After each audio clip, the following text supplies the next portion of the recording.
Welcome to IMAGI-NATION TV, Week 20, Episode 97. We are being joined by some rockstar mentors for our We Imagine special on Imagine Films. I'm Jade Tapfield in Year 9 at Coringal High School. I'm Kobe McDonald in Year 12 at Coringal High School. What I imagine within the next 10 years to help us all create a fairer world is to be able to work side by side no matter what culture, as all voices should be respected. What I want to get out of hosting today is to practice on my hosting skills and voice opinions and to just have some fun. Now over to you, Jack. Awesome. How did that feel? Yeah, really good. A bit nerve-wracking. Yeah, it's such a powerful idea that you put forward there around how we can work together as human beings and how we can find our way across difference, whether it's race or the country we live in, the age that we are. You know, we have so much in common. I said to last week on the show, I had a quick quiz, which we'll have with you now. How many days does it take for the skin to completely regenerate itself? What do you think, Jade and Kobe? Take a guess.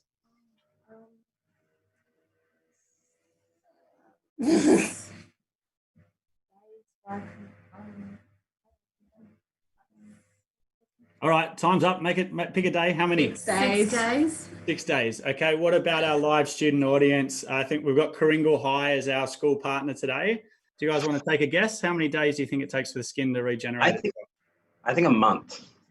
Yeah, that's pretty much the answer. Yeah, it's 28 days. Yeah, I thought because it takes a long time, yeah. And if we think about our skin completely regenerating itself every 28 days, and sometimes the challenges we have about the difference we see with each other's skin color, every month we're shedding it. Every month we have a different skin and we have a chance to start again. So there's lots of opportunities for us to rebuild and redesign the way we think about each other and how we're going to work together. We believe in a world of pure imagination. We believe that imagination is a superpower, and it's a way to be able to redesign, recreate, and rethink about the world that we're going to build together. We believe that there's an unfair world and that we've got to try and change that up. We want to see educational inequality kicked to the curb. And we also want to see a way that we can share that kindness that Jade's talking about with each other, to find a way to share more of our economic wealth with each other, to find a way that there's not massive food shortages around the world and there's not people that miss out every single day just because of where they're born.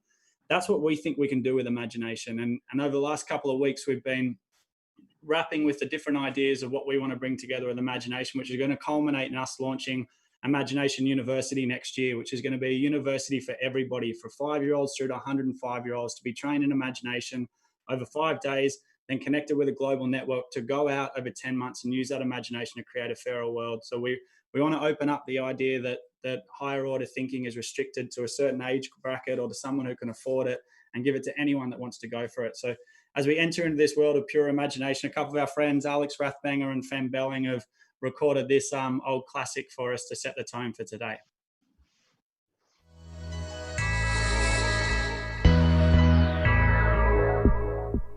G'day everyone, thank you so much for having Fem and I on Imagination TV. We're really delighted to be a part of it. We hope you enjoy coming on this little musical journey with us today. Cheers.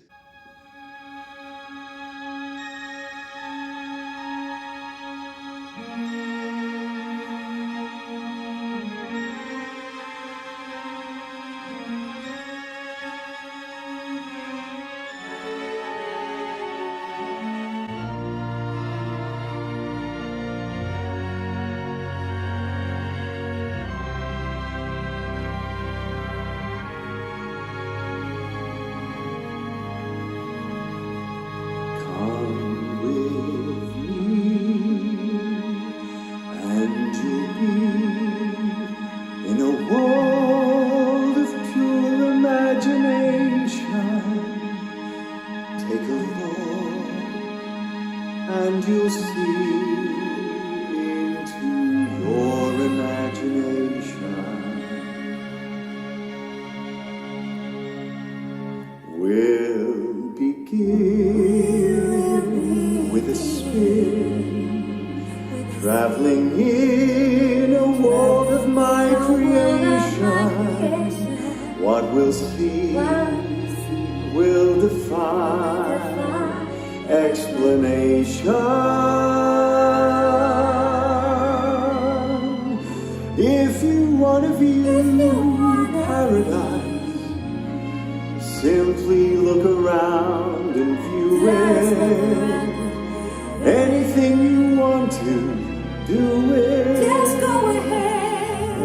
change the world, there's nothing to it.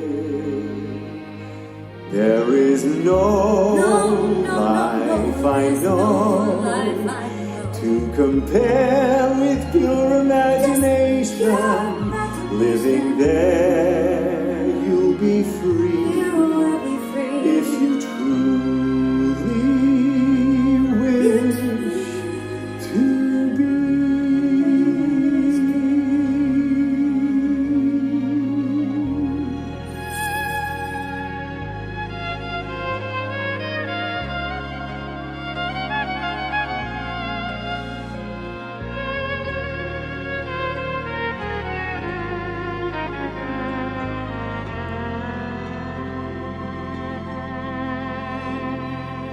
If you want to see magic land, close your eyes and you will see one. Want to be a dreamer, be one. Anytime you please, and please save me one. Come with me and you'll be in a world of pure imagination. Take a look and you'll see into your imagination. There is no place to go to compare with pure imagination. Living there, you'll be free if you truly wish to be.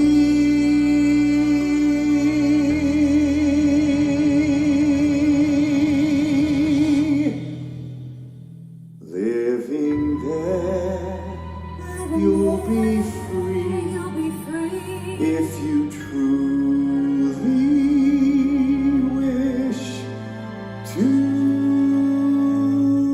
be.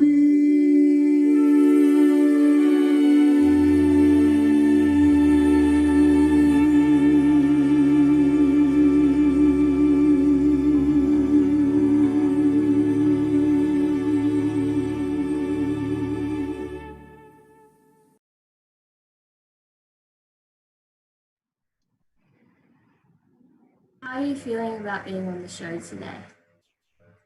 Is that to me? Yeah. You just don't know. Yeah, it feels really exciting. I think I'm really excited because I've always wanted to work with AIM. So I remember growing up, I was like, oh, AIM mentoring, it'd be great to work with them. And now I get to bring our school and our students part of it. So it's amazing. Feels good. What is the role that you do? I am the Aboriginal Education Officer and I'm the first one ever at Kringle High School, which I'm very honoured. How do you imagine within the next 10 years to help us all create a fairer world? To me, I think we start by listening. I think once we start to listen, we start listening to other people's opinions and perspective. It allows us to get an insight to their world. And once that starts to happen, we start to blossom into a better community, and then that starts to grow. Then it's like a ripple effect. So I think by listening, I could be wrong, but yeah. I don't know if there is a wrong in that. Wesley, yeah. I'm gonna jump in here as well. Oh, okay. What I'd love to do is get the clock ticking, and then we're gonna ask you the biggest questions we can ask. So let's go with the clock ticking now. Okay. What's your idea of perfect happiness? To me, it's right about Aboriginal people and just good people in general. Which living person do you most admire? I admire Zendaya. On what occasion do you value rebelliousness? When people are standing up for themselves and for other people, so against injustice. And which characteristic do you most admire in puppets? They all come in different shapes and colours and characters. Like me? Yes. Oh, it's lovely to see you today, Wesley. Thank you. I'm Astrid. Just thinking of you. Now, who is your hero of fiction? Our hero would have to be Spider-Man or Scarlet Witch. Oh, fantastic. I love them both. Isn't Spider-Man just so fancy? Just a web. It's a web slinger machine. And what is the bravest goal you've ever set for yourself? For me, I wanted to graduate uni and I did that. So that was my biggest goal I've ever set and I completed it. And what's the best question you've ever been asked? Am I Spanish? Perfect. Hey, thank you for joining us on the 60-second challenge. Jaden, Kobe, how did Wesley go? Well, I think you did quite well. Yeah, Thank you, JD. did great as well. Thanks, Wesley. It's great to have the student audience with us live as well today. We're going to Thank we're you. going to do now asterisks. So I think we're going to go and talk about what we're imagining and just roll into this video about this wonderful hoodie you're wearing. 10 years, is it? Yeah, it's been 10 years. Oh my gosh, what a journey. 16 years of AIM, 10 years of a hoodie, and a university is about to start. And today we're going to talk about a feature film we're making. We've got lots of friends gathering with us. Let's go to the video now.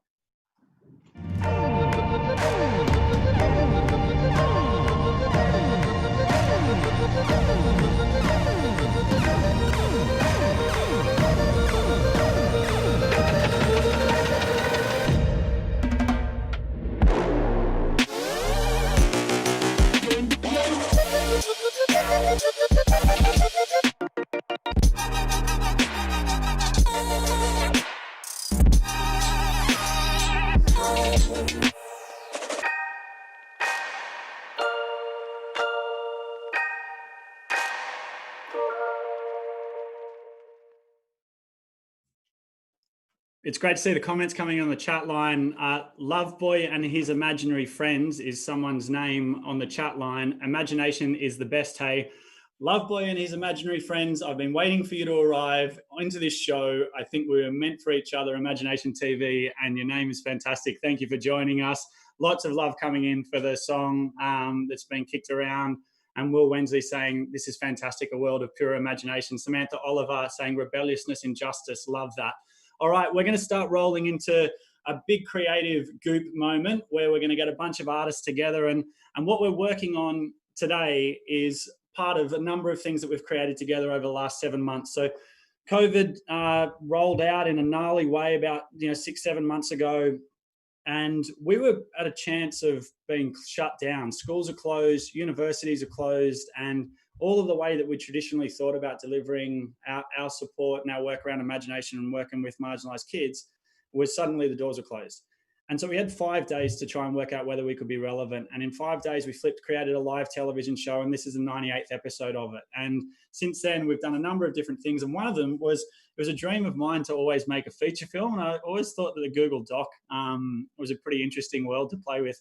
So we just put a live Google Doc up about 3 months ago on the show with the title Imagine. And then we had guests come on and write the story. And today we're going to catch back up with that story. And we've got a bunch of animators and artists that are helping us create what Imagine the film looks like. So this is a true test of pure imagination, a blank Google Doc with the word Imagine at the top. And we had 400 people come and write on it. We had a live student audience, about 20,000 people over the course of a month. Then we got into a writer's room where we worked with professional writers who had been on the show, and we did a couple of focus sessions with them. And then for about 3 weeks, I tried my best to try and make sense of some of it and keep turbocharging the imaginative work that had been put there. And then today we're putting it in the hands of the artists to move it into the next stage. So this is a story of Imagine the film and what we've been doing.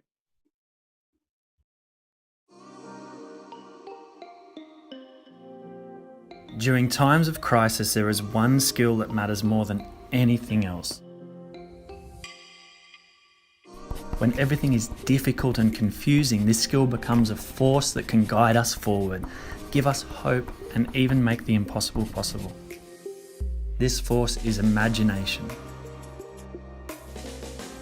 In 15 years of working with marginalised kids in Australia and around the world, we've come to believe that imagination allows kids to see beyond the narrative they've been given, to overcome a perpetual cycle of disadvantage and write a new, hopeful narrative for themselves, a narrative that helps create a better, fairer world. Imagination is only going to get more important. Nearly half of US jobs are under threat from automation. 60% of the jobs that will employ people in 15 years' time don't even exist yet. And the only thing that can't be automated is an original idea.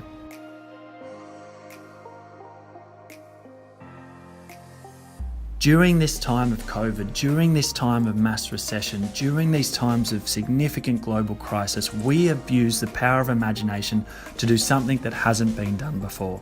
We started with a blank page and with the title, Imagine.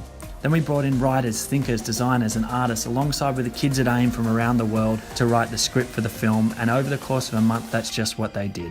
let's just say a young person's laying in bed. Late at night, sleeps, rustles around. This huge claw comes up out of the bed and just kind of pulls them. Plunging into darkness. The ocean kind of splits in three. Maybe he is the bully. Much as I love sea monsters, I think it's not enough like the bullies. I want them to have a cool sidekick, and maybe it's like something from another world. The alien dog should be named Death. Around the neck of the alien dog is a ring that happens to look like a burger ring. Kim comes off the island with his dog and all of a sudden runs into this massive creature. What's the creature's name?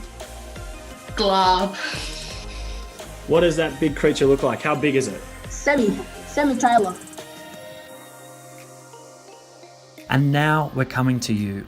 We have scenes in the film that we have broken up for storytellers around the world to join us to create this patchwork of imagination. We can't wait to work with you, and we can't wait to create the fairer world we're dreaming of.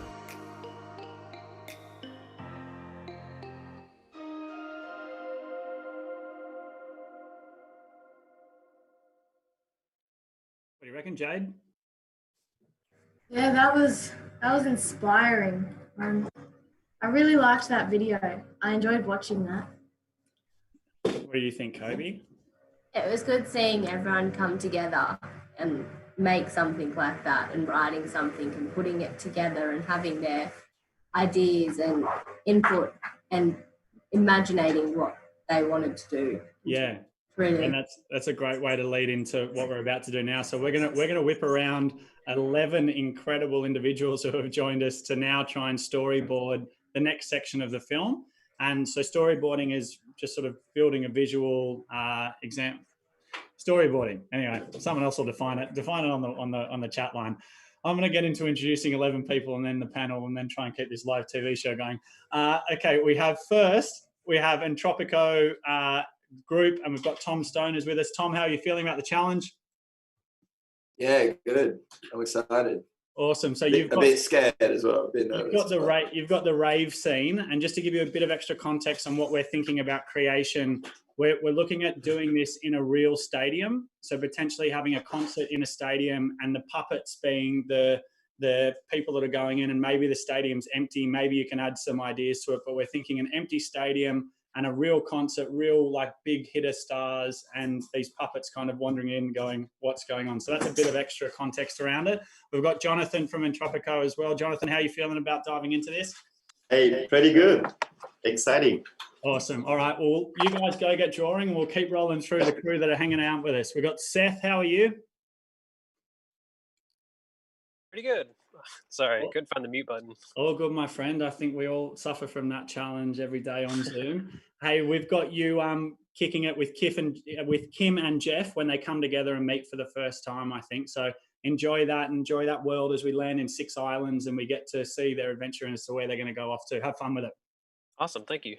Okay, and then for the Coringal High School live audience, and for Jade and Kobe, if you want to do any drawing, you can draw on the comic book store. So the comic book store, we've got Kim is this character who are not putting an identity around Kim. Kim's going to be played by puppets played by all different people.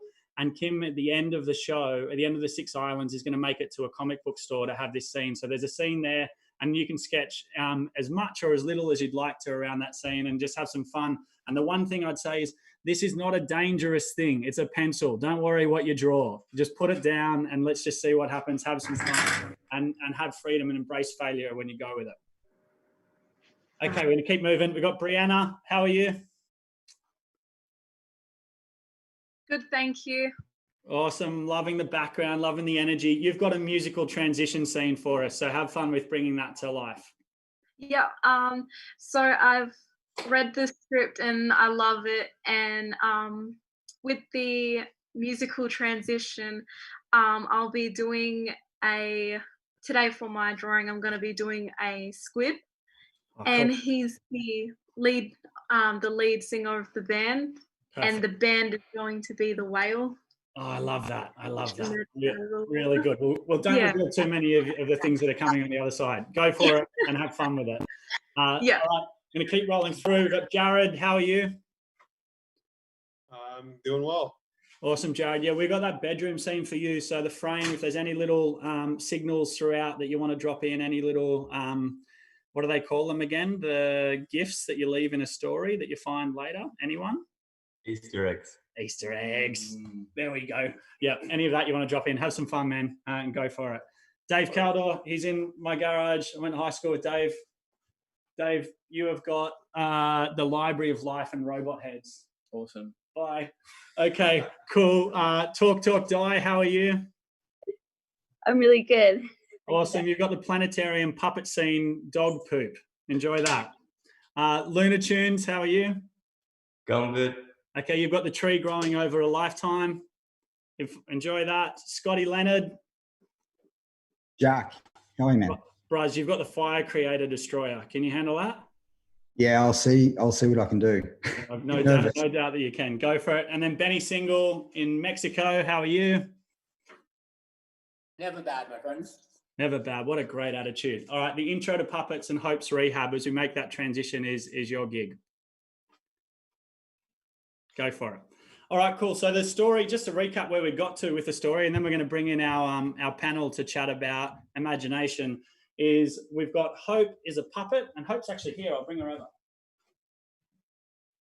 Hope, there's some people out here that want to have a chat to you. Oh, but I'm a bit tired. That's okay. Hi, I'm Hope. So what happens in the story is it starts with me handing out flyers in a city. And my flyers, they say, come to Hope Rehab.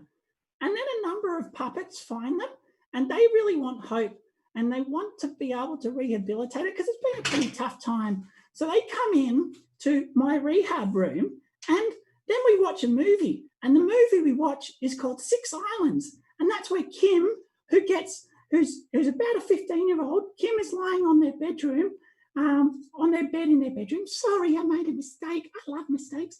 And Kim was lying there, and then a big claw comes and gets her. Wow!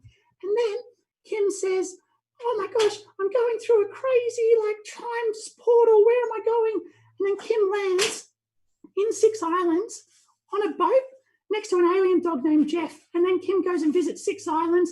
And then at the end of it, Kim has to find a way to get out of the story and get back into their bedroom. So that's what happens. And then along the way, I'm leading that as a resource to help the puppets find hope in their lives. And that's how we're going to make the film. Okay, bye. All right, over to the panel video and we'll have a chat about imagination.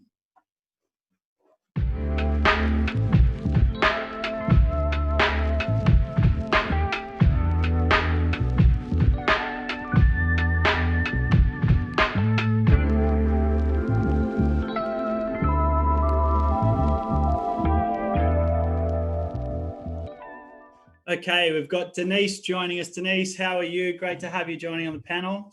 Thank you for having me. Hey, I've been thinking a lot about who owns stories. And, the moment that we've said we're going to make a feature film, almost everybody, people are like, oh, it's very ambitious, which is the worst thing someone can say to me. And then it's going to cost so much. It's very hard to get it up. And in my mind, no one owns a story. Like, we should be able to do this storyboarding together collectively in 20 minutes. And if the artists today want to go and spend a week on it, doing some drawings, then we can get someone else to pick it up.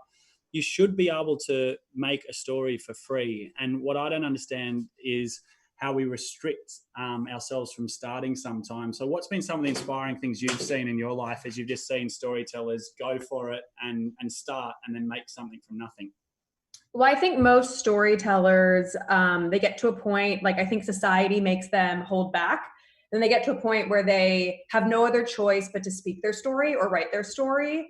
And then it becomes the phenomenon, right? People need to hear stories. That's how we survive. That's how we heal. That's how we sort of, help each other. And so I think that there shouldn't be a barrier, but I think it's you get to a personal point where the only way out is to speak your story.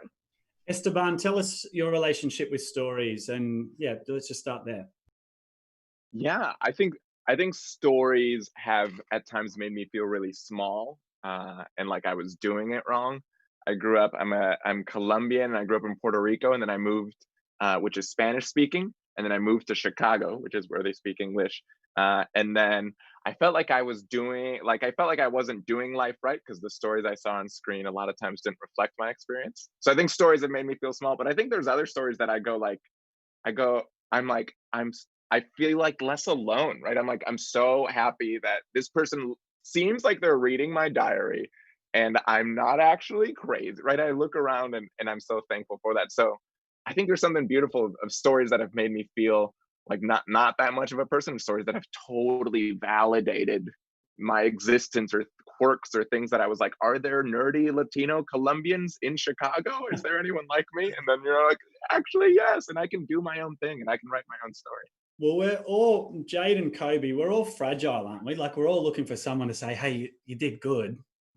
Yeah, we are. Yeah, I agree with that. I always look for someone to say that to, have someone there. And part of maybe the story piece is it gives us, and Kobe, you're an artist as well, aren't you? Is that right? Yeah. Part of the gift of, I think, what artists do, and I challenge, I think, Jade, you're an artist, I think everyone's an artist. We all have the ability to tell stories. We just somehow lose it along the way as we get grown up and we get scared of failure. Or to Esteban's point, we get made small if we try and we don't see ourselves in a story. One of the things which I find fascinating is the storytellers that consistently try and flip the script. And Denise, have you had someone that you've looked at as a storyteller in your life that you just have loved how they've challenged the paradigm and that suddenly the story that they've told has then become real in the world? Yeah, I think I try and surround myself with those people. That's the goal. I think the people that I spend time with and their stories that have inspired me are the people that are dreaming up the world of tomorrow, right? I think that there's a lot of, specifically in the United States right now, a lot of cracks in the narrative we've created. It was a false narrative. And I think that we are dreaming up what does that look like from a political system to a new entertainment system and the types of stories you want to tell in Hollywood, to books, to representation like across the board. So I'm blessed. I have so many of those people in my life. I don't think I could just pick one, but that's the dream. Yeah, my partner was part of this fascinating project where must have been almost 8 years ago now, this group who used to do DVDs said, oh, we'll do a web series. My partner got a job on this web series show and told her friends, and their friends were like, web series? Like, that's where actors go to die. Like, that's not going to work. And the story became Orange is the New Black. And she was on the show for 7 seasons.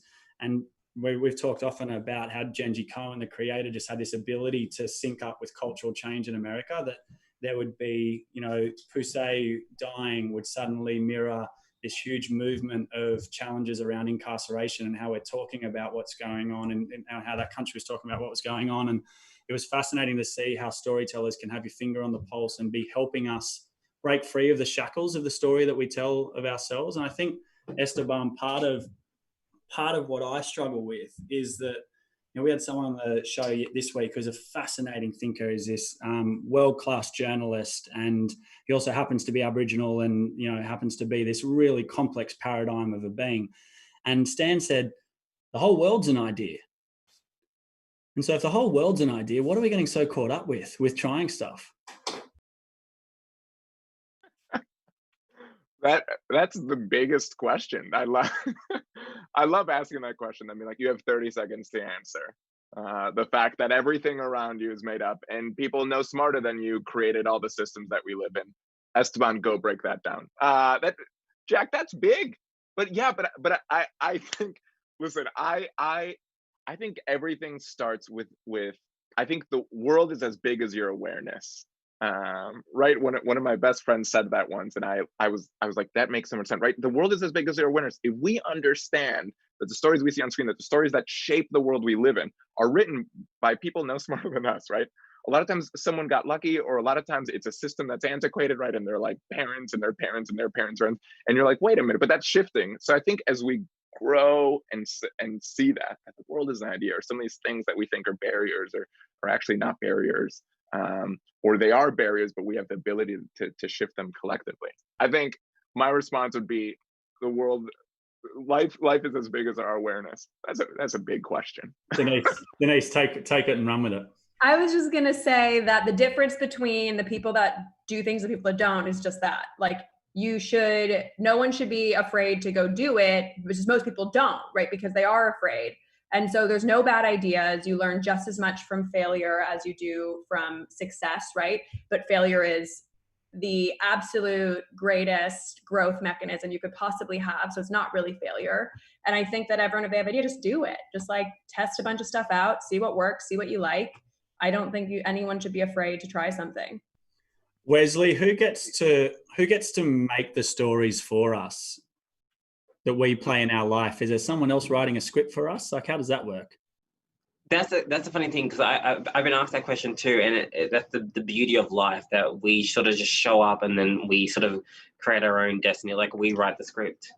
So, but our thing is, our behavior and the choices we make changes the narrative. So therefore, we have to sort of be careful of what we do and what we don't do, because if we get caught up in the wrong crowd, we might end up dead. If that makes sense, you know. Like, I know that sounds really blunt and morbid, but the choices we make. So yeah, it's hard. I think we create the narrative of our story, but other people play a part in our story in telling that narrative. Well, yeah, I often think about what the heck Wi-Fi is and how all of this information is flying around, and our life stories are kind of like one gnarly Wi-Fi network, or the internet is, giving us a visualization of how these stories can come together. And you're so right. I think you've got the ability to consciously craft your next step. Like, if I just step backwards, so I made a decision to step 2 steps backwards, and I step to the left, then I step to the right. They're all decisions in what's going to happen in my story. And part of, I think, the power and our agency comes when we start to kick to the curb the idea that we are absolutely frozen in time and we're just on a treadmill. Because how boring would life be if you just wake up, sit on the treadmill, and then, I don't know, live for 50, 60, 70, 80 years? That doesn't sound like a particularly exciting life, Esteban. It doesn't. And I think you're absolutely right. I think even when we're talking about the stories that made me feel small, part of it is I gave power to those stories, right? It's easier to take someone else's story, and a lot of people want to give you stories. It's so easy to listen to those stories because you don't have to do the work. It's so nice when someone says, hey, Esteban, here, you're probably not going to do this. Here's probably the job you're going to have. Because of your parents, this is what you're doing. Done. Man, that's so much easy. I don't need to come up with that. And I think something happens, and it's more work, right? It's more work, and it's not a eureka moment and everything's groovy and then it's like every day I need to think about, what stories am I buying into? What stories do I need to deconstruct? Because it is just it's a lot, and all the time I'll feel off, or I'll do something that feels out of character, and I'll be like, oh my gosh, I believe that men had to be a certain way, or someone from Latin America had to be a certain way, or someone who wants to be a writer has to be a certain way, or someone in LA has to be a certain way. And I buy into these things, and I was like, I can't believe I cared that person had a nice car and they weren't even nice. And I was like, oh, I hope we hang out again. And I was like, I don't even and I'm like, this isn't me, that's someone else's story. So yeah, reclaiming that story and recognizing that if you don't grab that pen with a lot of energy and enthusiasm and effort, someone else is going to write your story. And even when you think there's some amazing casting agents out there, who are working really hard to cast us into certain roles and consistently saying, and we're very good at casting. We're very good casting agents. We're not particularly good at writing. And then when it comes to calling ourselves artists, we start to dismiss this idea and go, oh no, I'm not an artist. I have to wear a gray suit all the time. What? You have this ballistic brain, amazing thing that can go and do all these things, and we get it down to this small spot where we close ourselves off. Denise, whatever you want to talk about, go for it. I just think we don't have to be one thing. I think that we can be many, many things all at once, and I think that's something we also fall into. I have 8 jobs at this point, all different crazy creative projects that fuel my passion and my heart. I think you just need to follow what brings you joy and do it at a high level, and it'll eventually take you where you want to go. Hey, I'd love to wrap really quickly on rejection, because that is a big part of storytelling, right? The amount of times daily that I'm looked at I'm beyond mad and should be committed by people and often people that are very close to me, just by offering an idea or putting something forward. How do you deal with rejection, and how do you deal with the whole narrative? As you said, Esteban, like if you've had an original idea or you're trying to craft something different, it's very likely that almost everybody isn't going to get it until you've brought it to life. How have you two learned to deal with that and want to get up each day? Yeah, some days you don't. Some days you don't. You know, I went on a large fundraise journey for my company, 300 investors in 7 months, got 299 no's. And now I talk about it a lot because it wasn't a failing of me. It was a failing of a system that doesn't value women and people of color's voices. And so I think that are there scars there? Yeah. Has it stopped me from pursuing the point? No, because I don't want to live in a world where that happens.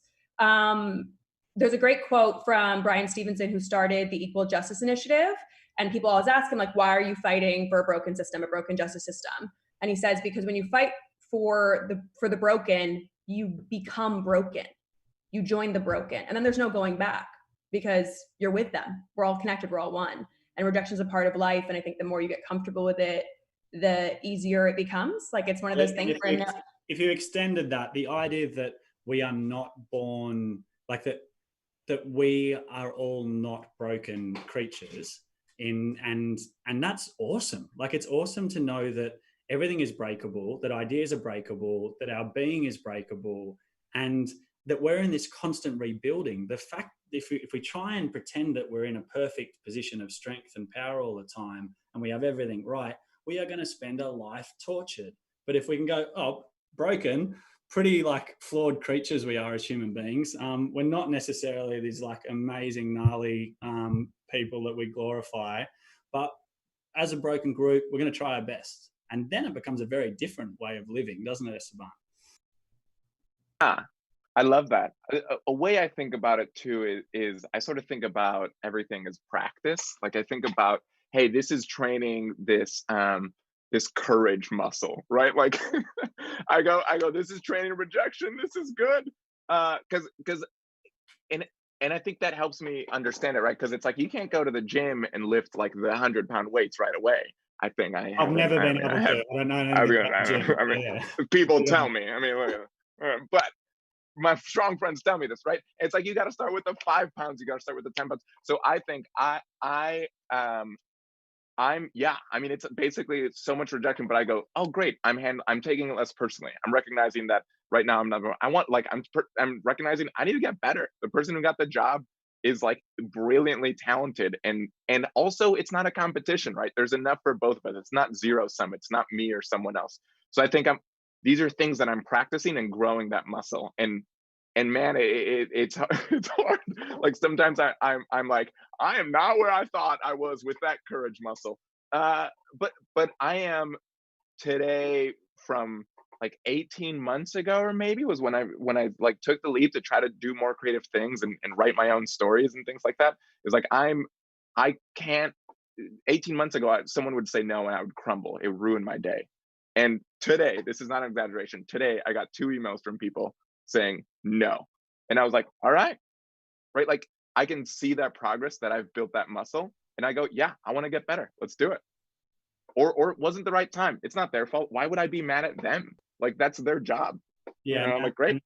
And then we start to come back to what Wesley was saying around picking up the pen. If we can look at ourselves as a constant project, like the phrase always drafting, like we're always drafting and redrafting, and you're building muscle is a great visual to think about. And when I think about imagination, I'm like, to your point, Denise, around 299 no's, working in education and working in just like the grown-up world, guys, we've forgotten this thing, and it's really cool, and it's a muscle, and if we flex it, it can really do like gnarly things for us. And I think it helps us then rewire some of those story patterns, and it's a pathway into being able to build your courage back up, and it gets you out of those moments of no's, and it helps you understand your place in the world, and it can help you truly think and grapple with the idea that there are stars out there, like all of these stars and all these other planets and all these other things, and we're spinning around, and there's rocks hurtling, and there's all this molten lava in the middle of whatever ground we're standing on, and the speed of light moves at 299,000 kilometers a second, I think, or miles. Like, there's just heaps of stuff happening. And so change is constant. the world is gnarly. And if you have that imaginative juice, you can find some sort of hope, even in the toughest times. We've had pandemics before as humankind. We've had challenges we've been through before.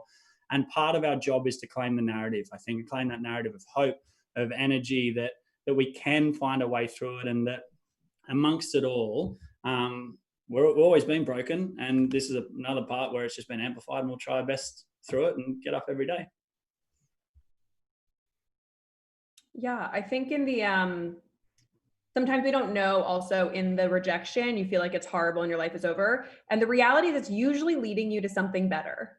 And that's the part that we have to remember. Like every time you're like, that's like the universe saving you. There's something better. It's like, and every single time I've been like, oh, I don't know the plan. I'm just a mere vessel, just trying to control a piece of my life.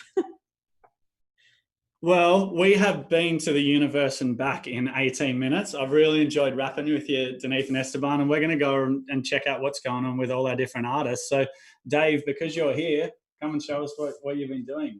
Tell us what. Is this finished or? Yeah, this is what you can go away and work on it for a week unpaid. I reckon that'd be good.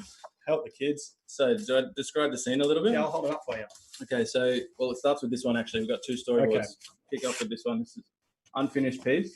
We're in some kind of tree. I love drawing trees, by the way, just because they represent knowledge and history in such a way, and it's just one of my favorite things to try and draw.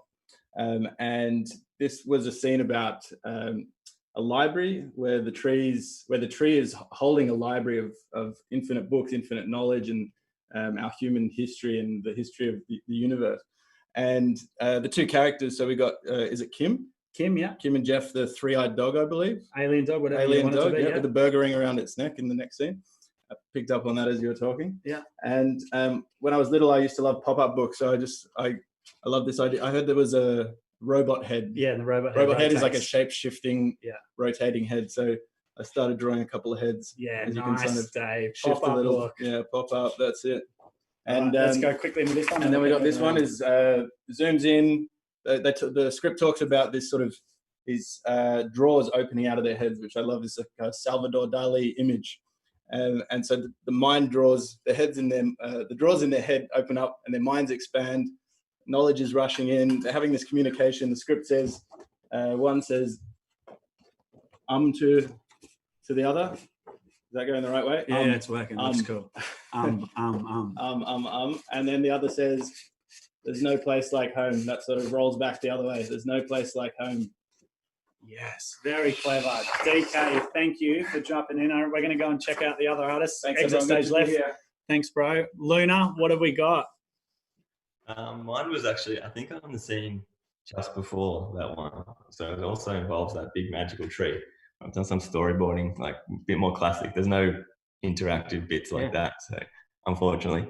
But this starts here where Jeff and Kim are flying above the forest, and I think it'll be kind of, I was drawing it, kind of looked like a bit Van Gogh Starry Night style, would be cool, like real blurry. And then the giant, huge trees in the distance, they land there, and then we have a stop motion where it goes all through the time of the life cycle of this old as tree. So it's like a billion, zillion, million years ago here, where it's already forming, and the rest of the world is just tiny particles and not even anything. And then we go a billion, zillion years ago, and the tree's sort of a little bit bigger, and there's some bodies sort of forming around, but they're kind of just blobs, sort of things. Then we get into like dinosaur stage where it's growing. This will all be real fast. I'm feeling it. And then this one was sort of nowish, and it's getting bigger and bigger. And then we get down back to present day where Kim and Jeff go into this sort of like womb of the tree, and they get sucked in. And then I think they get to the library. So cool. Good skills. All right, let's go over to Talk Die. How'd you go? Yeah, really good. Let me just flip around my screen and show you what's happening. I'm doing the planetarium screen. Can you see that? No, that's not yet, but we'll stay with you. We'll work it out. There we go. Cool. All right. So I'm with Hope, and Hope is she's working at the planetarium as a cleaner. So she's down here. She's got a little mop and bucket. And she's going to do a little record video for her Hope Rehab. and she's just chatting to the crew about how she wishes they could all meet up. She's on her phone. Sick. And then she's sort of saying, oh, like, this is something that actually really gives me to hope. I just want to guys. And then she angles her camera down accidentally to dog poop. And she's like, oh crap. No, actually, it's not that. That's not what I mean. And she's like, okay, hang on a sec. And she angles it again, and she gets these two people making out near the planetarium. And she's like, oh no, definitely not that. Sorry. And she quickly swivels her camera up, and she can see the stars. So cool. Yeah, amazing, amazing, fast creation. Well done. Breanna, how did you go? I went good. I done the squid, the main character of the band.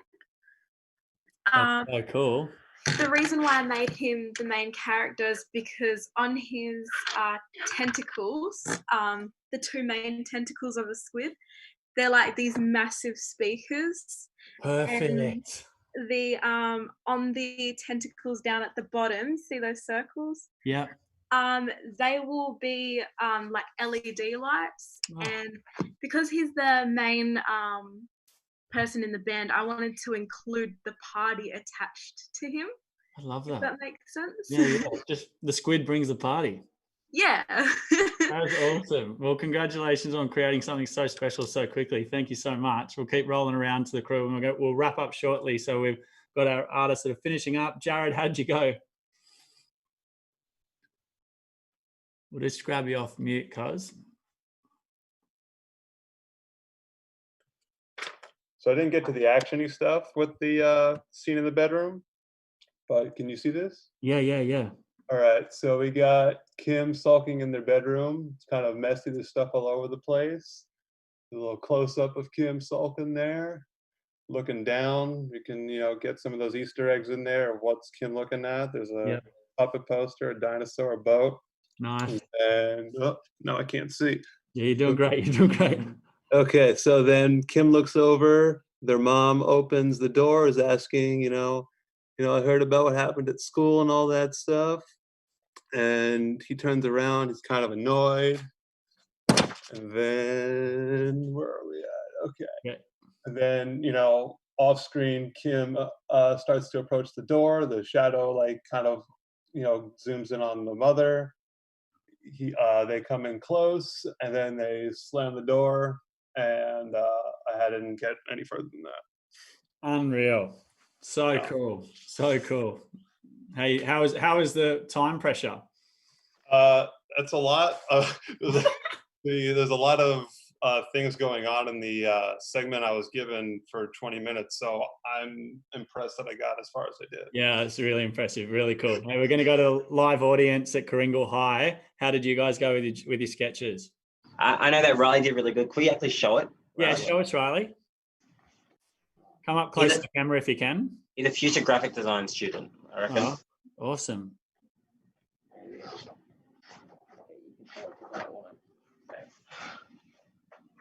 I don't know if you can see that. Yeah, really cool. Oh, that is exactly what I thought it might look like. Yep. And then he goes on to do an actual close-up of the actual book. Yeah, sick. Good on you, Riley. Is there any more? Yeah. Awesome. Yeah, he's a really good drawer. Hey, Riley, how was that experience doing that in such a short space of time? It was fun. It was good. Yeah. Yeah, you did great. Keep drawing. Keep drawing. All right, we're going to keep rolling around, and we're close to wrapping up. Benny Single over in Mexico City. How are you going? How'd you finish up? Talk us through it. Good on. Can you see? Yeah, man. If you stand a little bit to the side, we've got, yeah, perfect.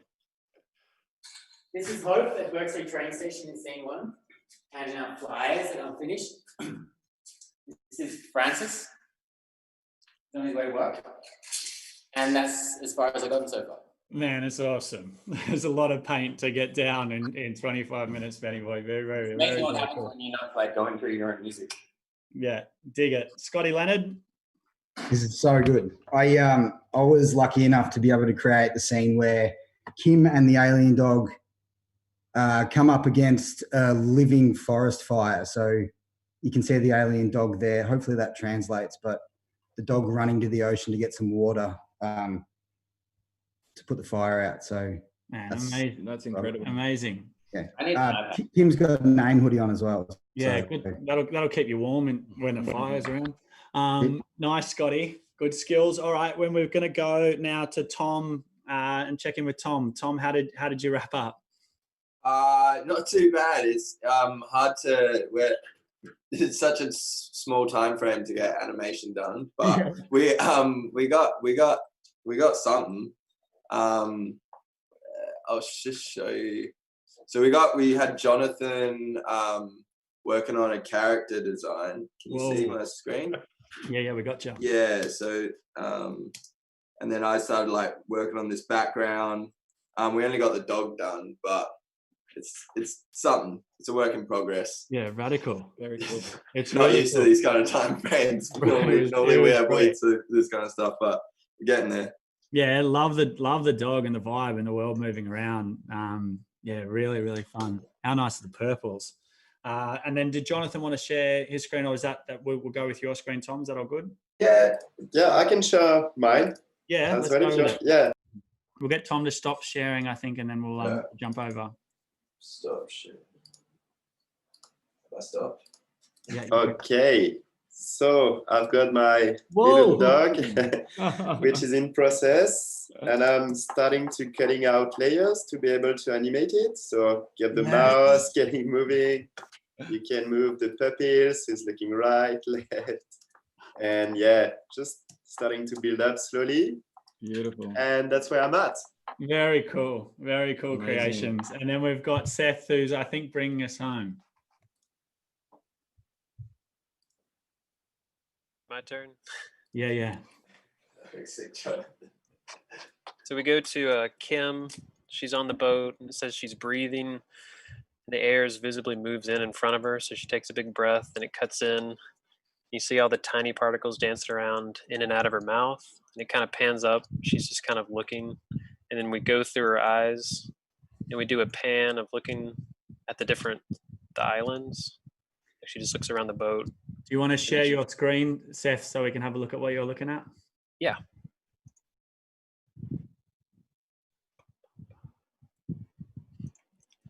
All right, sorry, let me start over. Okay, yeah, so she's on the boat, she takes a big breath, and then you see all the tiny particles dancing around in her mouth. Yeah. And then we zoom up, or we pan up, and we look at her eyes, and she's looking out at the ocean.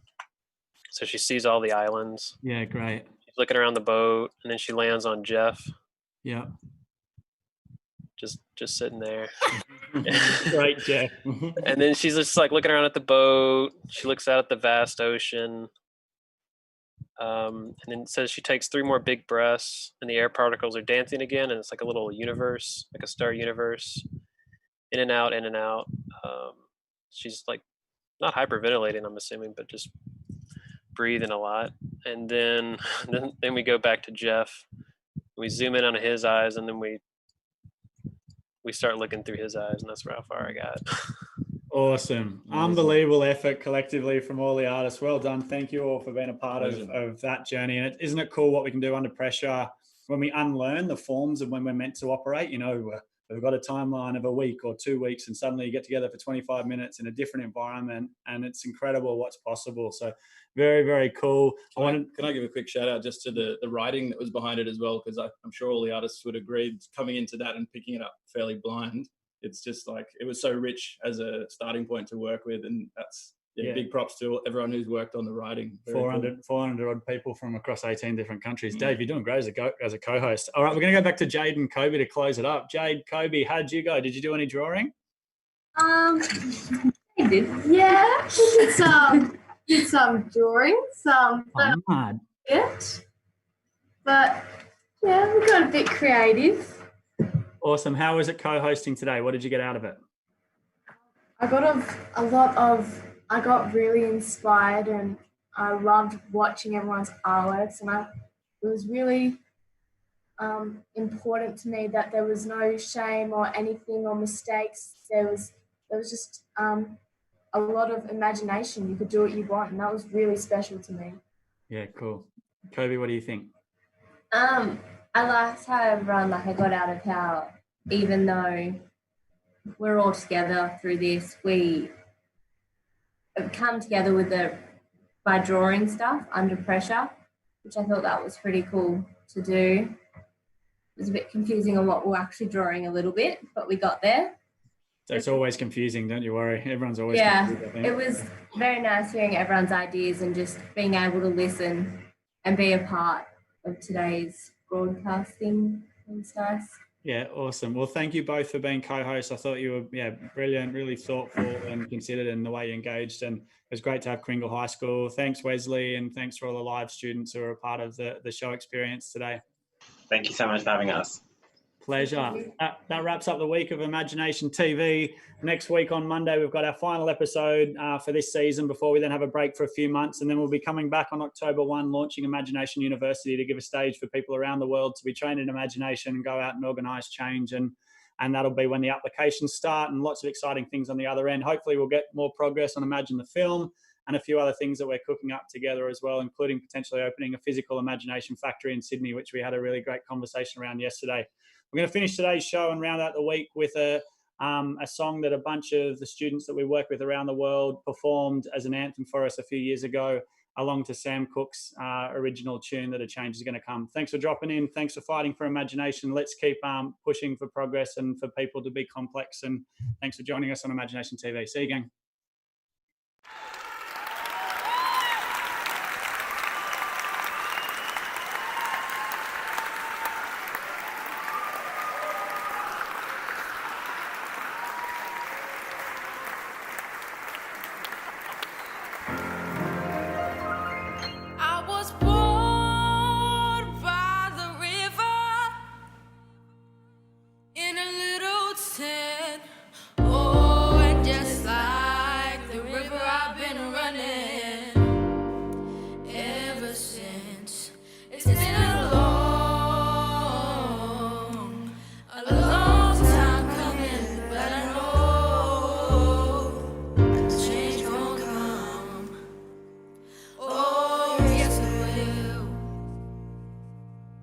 It's been too hard to live it, but I'm afraid to die. 'Cause I don't know what's up there beyond the sky. It's been a long time coming, but I know a change gonna come. Oh, yes it will. I go to the movie and I go downtown. Somebody keep telling me don't hang around. It's been a long time coming, but I know a change gon' come. Oh, yes it will.